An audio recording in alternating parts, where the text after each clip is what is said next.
श्रावण महिन्याचे औचित्य साधून श्रावणी सोमवारी टिटवाळा येथून ज्येष्ठ नागरिकांसाठी भीमाशंकर यात्रेचे आयोजन नगरसेविका उपेक्षा भोईर यांनी केले। या यात्रेत 150 ज्येष्ठ नागरिकांनी सहभाग घेतला। सकाळी 7 वाजता टिटवाळा येथील भाजप कार्यालय येथून या यात्रेला 2 बसेसने प्रारंभ झाला। या प्रसंगी माजी नगरसेवक सुरेश भोईर यांनी नारळ वाढून या यात्रेचा प्रारंभ केला।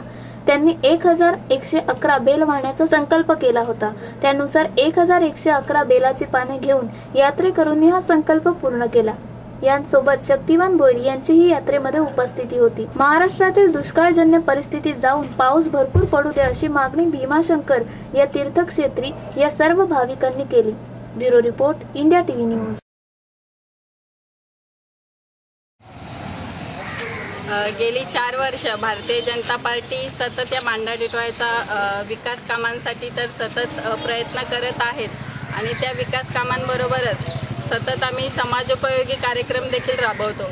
त्यात आम्ही म्हणजे मांडा टिटवाळ्यातल्या नागरिकांमधले लहान मुलांसाठी वेगवेगळे कार्यक्रम राबवले, महिलांसाठी वेगवेगळे कार्यक्रम राबवले, तसेच एक खुल्या गटासाठी देखील म्हणजे समाजोपयोगी कार्यक्रम आम्ही राबवले। परंतु ज्येष्ठांसाठी काहीतरी करण्याचा, त्यांचा विरंगुळा करण्याचा काहीतरी आमचा मानस होता आणि या प्रयत्नातूनच आम्ही एक भीमाशंकर श्रावणी सोमवार याच्यातून भीमाशंकर यात्रा त्यांना करून घेऊया याच्यातूनच आम्ही आज ती भीमाशंकर यात्रा आज काढलेली आहे। कोणताच आमचा राजकीय हेतू नाही। आज महाराष्ट्रात जो आपला खूप मोठा प्रश्न उद्भवला आहे की शेतकऱ्यांचा आत्महत्यांचा प्रश्न, पावसाचा प्रश्न, आज टिटवाळ्यातली विकास कामे देखील करताना आम्हाला बरेचसे अडथळे निर्माण होत आहेत आणि यासाठीच माजी नगरसेवक सुरेश भोईर यांनी 1111 हे बेल वाहून शेतकऱ्यांच्या आत्महत्या कुठेतरी थांबवाव्या, पाऊस पडण्यासाठी आणि आमच्या मांडा टिटवाळ्याचा विकास होण्यासाठी आम्ही सर्वजण मांडा टिटवाळ्याचे सर्व ज्येष्ठ नागरिक आणि आमचे भारतीय जनता पार्टीचे कार्यकर्ते आम्ही सर्वजण मिळून